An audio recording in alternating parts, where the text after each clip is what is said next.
The Sea's Call. I am an old man now. My hair is gray, and my face has many lines, but I remember my teenage years very well. I often think about those days. The sand was soft under my feet as I walked by the sea. The waves moved slowly, touching the shore and pulling back again. The wind was cold, and the sky was full of gray clouds. I looked at the water and felt small. The sea was big, strong, and endless. I walked every evening thinking about my life. Everything felt the same. Every day I woke up, worked, ate, and slept. Nothing changed, and I felt lost. I thought about my past as I watched the waves. When I was young, I had big dreams. I wanted to travel, to see new places, and to do something great. But life was different now. Work, bills, and time took everything away. I felt tired, as if my heart carried a heavy weight. I wanted something more, but I did not know what. The sound of the sea made me feel both calm and sad. As I walked, I heard something strange. It was not the wind or the waves. It was a voice far away but clear. I stopped and listened. Help, help. The voice was weak, but real. My heart started to beat faster. I looked at the water and saw something moving. It was a person, but I could not see clearly. The waves were too strong. I took a step closer to the water, my eyes fixed on the dark sea. The person moved again, arms pushing against the waves. It was a woman. She was in trouble and no one else was there. She needed help, but the water was deep and wild. Fear filled my mind and I felt frozen. The sea was not safe. It was too big, too strong, and too dangerous. I wanted to move, but my body did not listen. My feet stayed on the sand as if stuck. My heart told me to run, to jump in, to save her. But my fear held me back. What if I could not reach her? What if I got pulled in, too? The wind grew stronger and the waves crashed louder. The sky turned darker and the woman's cries became weaker. I took a deep breath and tried to think. I could not let fear stop me. Someone's life was in danger. I had to act, and I had to act fast. My mind searched for ideas. I looked around, hoping to find something, a rope, a boat, anything that could help. But there was nothing, only sand, wind, and water. The woman's head went under the water for a second, then came back up. She was losing strength. My chest felt tight, and my hands shook. I had no time left to think. I had to decide, run and find help, or jump in and save her myself. The waves kept moving, the wind kept blowing, and my heart kept pounding. I took one last look at the water. The woman was still there, still fighting. I could not stand there any longer. My fear had to wait. Without another thought, I ran toward the sea. The cold water touched my feet, then my legs, then my waist. The waves pushed against me, but I did not stop. I had made my choice. The water was colder than I expected, and it took my breath away. The waves hit my body, trying to push me back to the shore. I kept moving forward, feeling the sand disappear under my feet.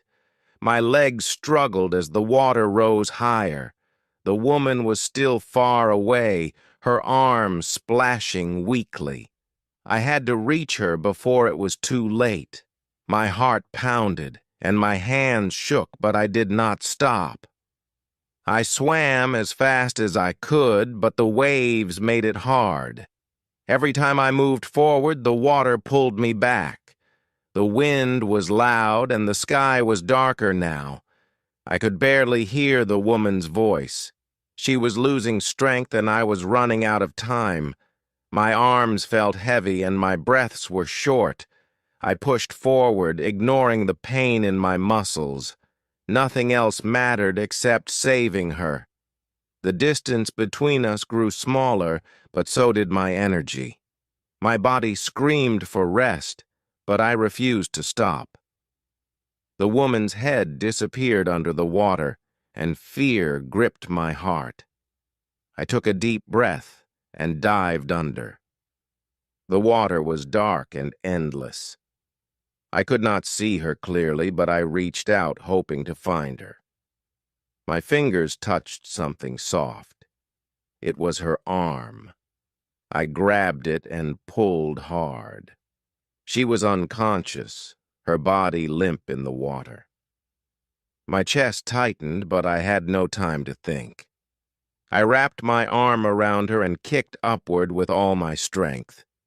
We broke the surface, and I gasped for air. The waves pushed against us, trying to pull us apart. I held on, keeping her head above water. My legs burned and my arms ached, but I could not let go. The shore seemed far away now, and my strength was fading. I had to think fast. I turned onto my back, pulling the woman with me. My body floated, but the waves made it hard to stay up. I kicked my legs and moved my free arm, slowly heading toward land. Every movement felt like a battle. The cold, the weight, and the fear all fought against me. But I would not give up. The minutes felt like hours as I swam. My breaths were short and my vision blurred. The beach was closer, but not close enough. I looked at the woman. Her face was pale, and she did not move. My heart ached, and doubt crept into my mind. What if I was too late? What if she never woke up? I shook the thoughts away and kept going. I had to believe she would survive. The waves grew weaker as I reached shallow water. My feet touched the sand, and relief filled my chest. I stumbled forward, dragging the woman with me. My legs were weak, and my body felt like stone. I fell onto the wet sand, gasping for air. The woman lay beside me, silent and still. My hands trembled as I reached for her. She was not breathing. Panic rushed through me, but I forced myself to stay calm. I had come too far to lose her now. I placed my hands on her chest and pressed down. 1, 2, 3. I counted, hoping, praying. The wind howled around me and the sea roared behind me. I could not fail. I had to save her.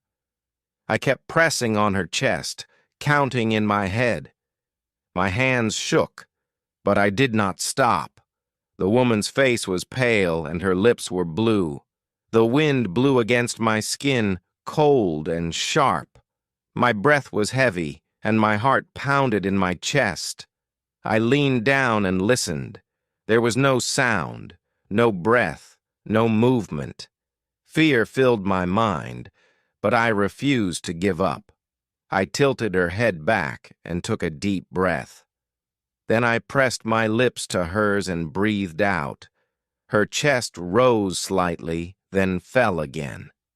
I repeated the action, my hands trembling. The waves crashed behind me and the sky rumbled above. The world felt empty except for the woman and me. I breathed again, hoping for a sign, anything to show she was still alive. Seconds passed, but they felt like hours. My body ached, and my mind screamed at me to keep going. I pressed on her chest again, counting each push. The fear in my heart grew stronger, but I fought against it. I could not lose her, not after everything, not after coming this far.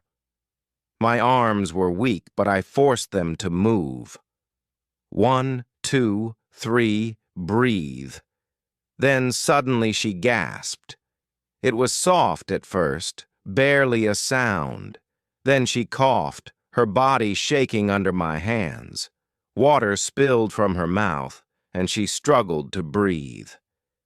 Relief washed over me, and I sat back, my chest rising and falling fast. She was alive. She was breathing. I had saved her.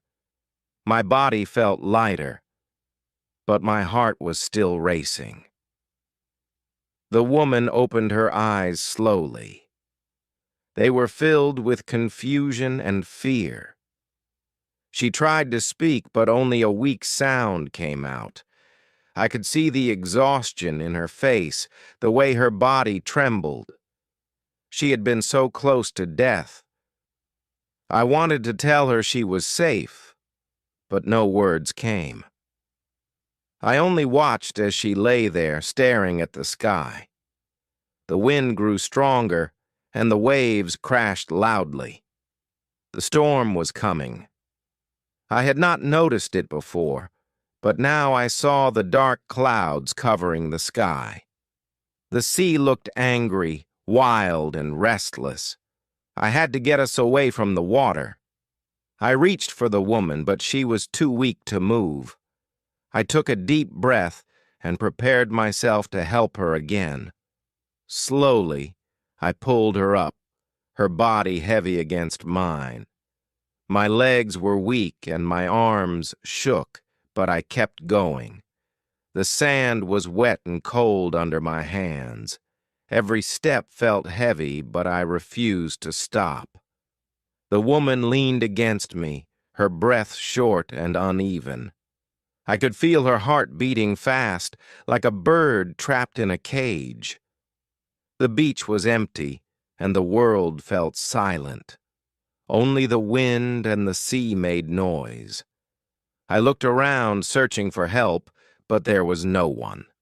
We were alone, two strangers brought together by the ocean.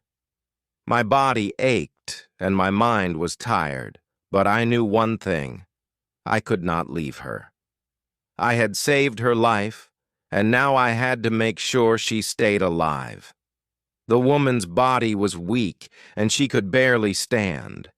I held her close, feeling the weight of her exhaustion. The wind pushed against us, cold and sharp.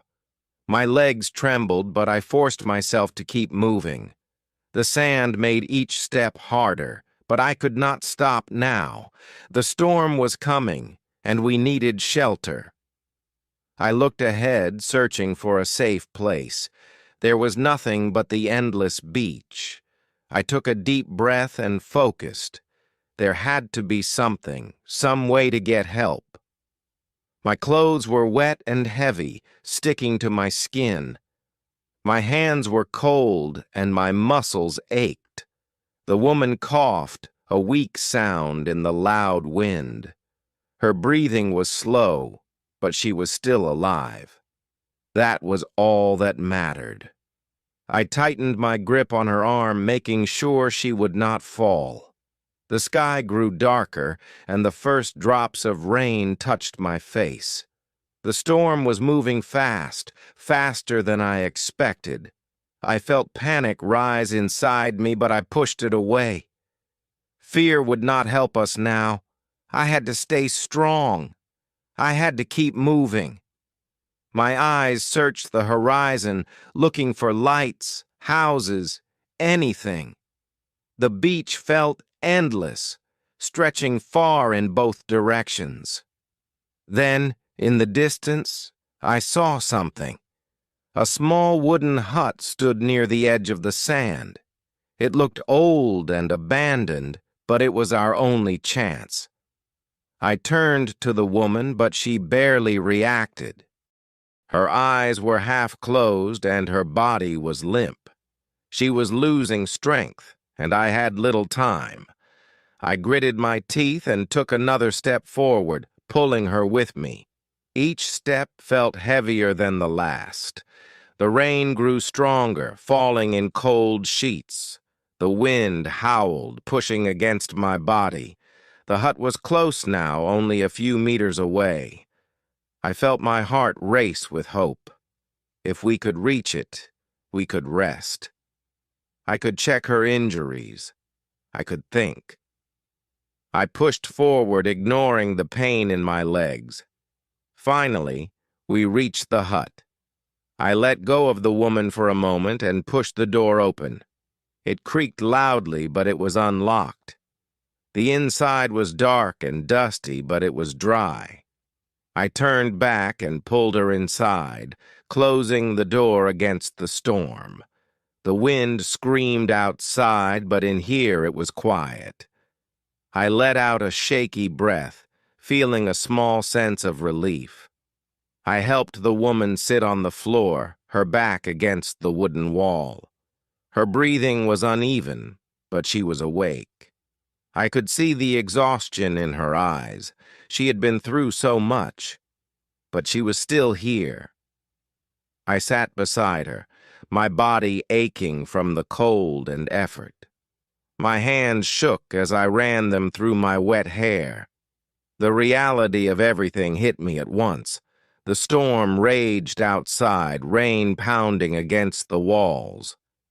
We were safe for now, but we were not out of danger. The woman needed warmth, food, and rest. I needed answers. Who was she? How did she end up in the sea? I had saved her life, but now a new question filled my mind. What would happen next? The storm outside grew stronger, shaking the hut. The woman sat beside me, her breath weak. Her clothes were wet and her skin was cold. I needed to warm her, but I had nothing. I rubbed my hands together and placed them over hers. She did not speak, but her fingers twitched. It was a small sign, but it gave me hope. I looked around, searching for anything useful. The floor was dusty, and the air smelled of salt. In the corner, I saw an old blanket, torn but dry. I grabbed it and wrapped it around her shoulders. She shivered, but then relaxed. I sighed in relief. It was not much, but it was something. She needed rest, and I needed to stay awake. The hours passed slowly. The rain hit the roof and the wind howled. I listened, my mind heavy with thoughts. Who was she? Where had she come from? I wanted to ask, but she was too weak. I watched her breathe, slow but steady. She was safe, but the real danger was not over. My body was exhausted, but I stayed alert. I did not know what would happen after the storm. Would someone come for her? Could she walk? My mind filled with questions, but I had no answers. All I knew was that I had saved her, and now I could not leave her. The wind calmed and the rain softened. The storm was passing, but the night was dark. I leaned back, my eyes heavy. The woman stirred, and for the first time she looked at me. Her lips parted, but no words came. I waited. Then, in a soft, broken voice, she whispered, "Oh, thank you." The hut was quiet, but the wind still howled outside.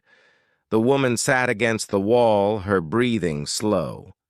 Her face was pale and her hands trembled. She was weak, but she was awake. That was a good sign. I watched her closely, waiting for her to say more, but she only stared at the floor, lost in thought. I wanted to ask her questions. Who was she? How did she end up in the sea? But I did not want to push her. She had been through enough. Instead, I stood up and looked around the hut. There had to be something here. Food, water, anything. But the place was empty, abandoned long ago. The woman moved slightly, trying to sit up. I stepped forward to help her, but she shook her head. She wanted to do it alone. I admired her strength, even in this state. She took a deep breath, then winced. Pain flashed across her face. She was hurt, but she was hiding it. I sat beside her again, unsure what to do next. We could not stay here forever. She needed real help. I needed a plan. The storm was fading and the night would not last forever. When morning came, we had to move. But where? The beach was empty. The nearest town was far. She finally spoke again, her voice soft. "Where are we?" I hesitated. I was not sure how to answer. "On a hut by the beach," I said, "and I found you in the water." She nodded slowly, as if trying to remember, but her face showed confusion. Maybe she did not know how she got there. The wind outside was calmer now. The worst of the storm had passed, but the air was still cold and our clothes were still wet. I knew we had to get moving soon. If we stayed too long, she might get sicker. I had saved her from the sea, but that was not enough. I had to get her somewhere safe. She tried to stand, but her legs were weak. I caught her before she could fall. She looked up at me, embarrassed. "I'm fine," she whispered. But she was not fine. She needed help, whether she wanted it or not. I tightened my grip on her arm and helped her sit again. Morning was coming. The sky outside was no longer black, but a deep gray. The night was ending, and a new day was beginning. I did not know what would happen next, but I knew one thing. We could not stay here. It was time to leave. It was time to find help. I hope this session was helpful. Please like and subscribe to our channel for more such interesting stories. Take care, everyone.